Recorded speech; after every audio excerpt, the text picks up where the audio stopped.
Hi, I'm Liz. Because of COVID, Havana is on lockdown right now. There is no public transportation. If you wanna get somewhere, toca caminar. O montar bicicleta. But we are used to this. Back in the 90s, we stopped getting oil from the Soviet Union after it collapsed. There were massive fuel shortages and we had to move around without cars or buses.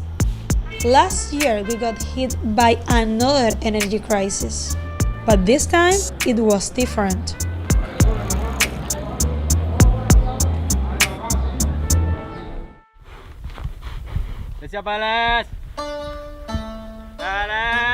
Vista Hermosa is an organic farm on the outskirts of Havana. No chemicals are used on its animals or crops. And recently, they've even stopped running their tractors, but not by choice. ¿Ustedes reciben combustible del Estado?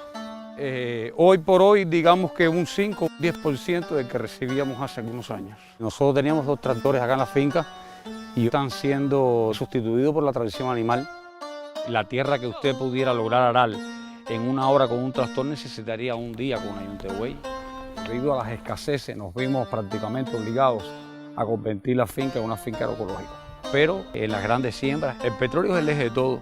Esto va a traer consecuencias graves para la producción de alimentos para el pueblo.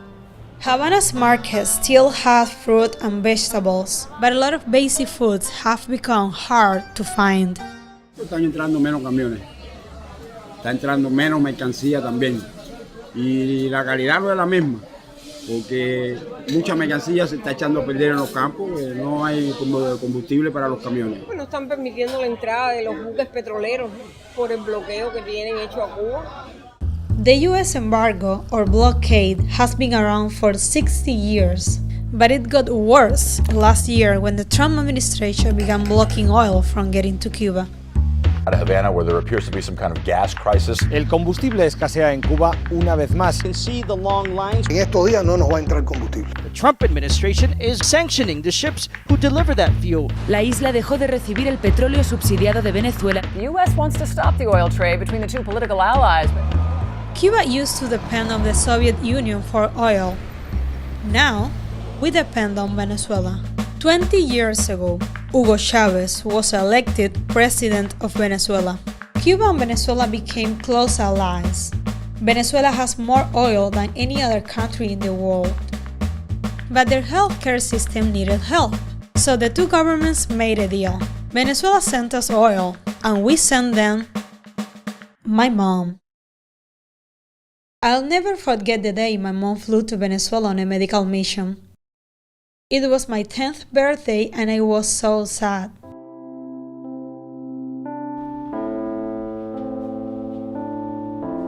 I couldn't understand why she left. I do now. Cuban doctors who go on missions can earn more than 10 times their normal salaries. When my mom came back, she remodeled our house and bought a new refrigerator and television. Incluso pagó por mi fiesta y mis fotos de 15.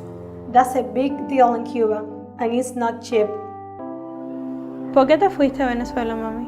Me hice médico, cuyo objetivo fundamental precisamente era brindar ayuda a las personas que lo necesitan, y era muy difícil decir que no. Y también porque no te lo voy a negar, motivada también por el aspecto económico. Era la primera vez que nos separábamos y realmente fue muy difícil para tu madre, prácticamente con el alma rota, dejando una niña de apenas 10 años. De lo cual me iba a perder muchas cosas de su crecimiento, pero no solamente fui yo, fuimos tantas las que dimos el paso al frente y realmente no me arrepiento. ¿Te parecía justa la cooperación que tenían Cuba y Venezuela, es decir, el convenio entre los dos países? Yo pienso que sí, que fue justo. Nosotros le brindamos salud y ellos estaban muy necesitados de eso. Y también era justo para nosotros porque recibíamos petróleo, también muy necesitado por nuestro país. This troika of tyranny, this triangle of terror stretching from Havana to Caracas to Managua, under President Trump, the United States is taking direct action against all 3 regimes. In 2017, Trump named John Bolton as his national security advisor. Bolton is a neoconservative known for pushing for U.S. military intervention around the world. So you've called for regime change in Iraq, Libya, Iran, and Syria. The decision to overthrow Saddam Hussein was the correct decision. To secure a route to preventing Iran from getting nuclear weapons is to change the regime in Tehran. The way to end the North Korean nuclear threat is to end North Korea.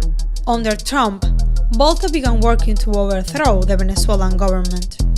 Until recently, Venezuela exported more oil to the United States than anywhere else. Why topple a government you are dealing with? In 2005, Hugo Chavez began providing cheap oil to countries throughout the Caribbean. Venezuela's oil diplomacy offered a way for countries to be less dependent on the United States, and it helped Cuba reduce the impact of the blockade. But this South-South cooperation threatened U.S. hegemony. John Bolton began talking about the Monroe Doctrine, which dates back to 1823. The Monroe Doctrine is alive and well. The Monroe Doctrine basically says the Western Hemisphere belongs to the United States. It's been used to justify U.S. invasions in Latin America for more than a century. Send the troops! We seek a peaceful transition of power, but all options are open. Nothing could be better for the future of Venezuela, and nothing could be better for the future of another captive nation, Cuba. Thank you, Mr. President. But US-led regime change in Venezuela failed. So the Trump administration began accusing Cuba of having sent troops to prop up the government of Nicolás Maduro. The dictator Maduro is a Cuban puppet. The people of Venezuela are essentially Cuba's hostage. Cuba is the true imperialist power in Venezuela. If this afternoon 20 to 25,000 Cubans left Venezuela, I think Maduro would fall by midnight. There are 20,000 Cubans in Venezuela, and most of them are health workers like my mom. The idea that a poor country like Cuba is propping up an oil-rich country like Venezuela is crazy, pero la verdad, poco importa.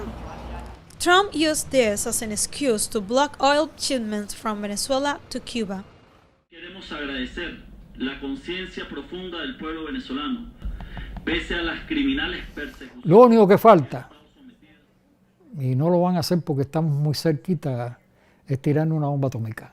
Luis Berriz found a way to lessen the impact of the U.S. oil blockade. Todo esto es energía solar. El aire acondicionado, el ventilador, las luces, las computadoras, el televisor. Luis promotes renewable energy through Cuba Solar. It's an organization he founded during the oil shortages of the 90s. Estos son paneles fotovoltaicos también hechos en Cuba. Produce lo suficiente para una casa promedio en Cuba. El problema no es disminuir los consumos de electricidad. Yo diría que es al revés, aumentarlo con las fuentes renovables en ella, no con petróleo extranjero. Tenemos que aprender a usar lo que tenemos. Y lo que tenemos es esto. Lo que tenemos es nuestro sol. ¿Cómo me va a bloquear el sol? Luis's use of solar energy is inspiring, pero es la excepción, no la regla. ¿Sus vecinos también aprovechan la energía renovable así? Desgraciadamente no tanto. Esos paneles son del gobierno. A mí no me costó nada. ¿Cómo lo puede conseguir otra persona? Primero, no puedes. ¿Dónde yo compro un panel? Si en la tienda no hay nada, no se vende. ¿Y por qué no se vende? Pues precisamente por el bloqueo. Tenemos el conocimiento para poder hacerlo. No están los recursos. Ahí es donde están los problemas. Resources in Cuba are scarcer than ever. And not just because of the oil blockade. The private sector was already in bad shape after Trump stopped U.S. tourists coming to Cuba. ¿Está disponible? Entonces me puede llevar. Sergio became one of Cuba's first bike taxi drivers 25 years ago during the energy crisis caused by the fall of the Soviet Union. As bad as things were then, Sergio says there are worse now. Casi siempre había clientes. Ahora no. Y puedes salir a los lugares. Te puedes parar aquí, te puedes parar allá, que es por gusto. Sergio doesn't depend on gasoline or tourism, but his clients do. Con todo, haga un vuelco. El ciudadano cubano está perdiendo su poder adquisitivo. ¿Y quiénes son sus clientes? Son trabajadores también por cuenta propia, carpinteros, albañiles. No hay economía como para contratar a ese albañil, a ese carpintero.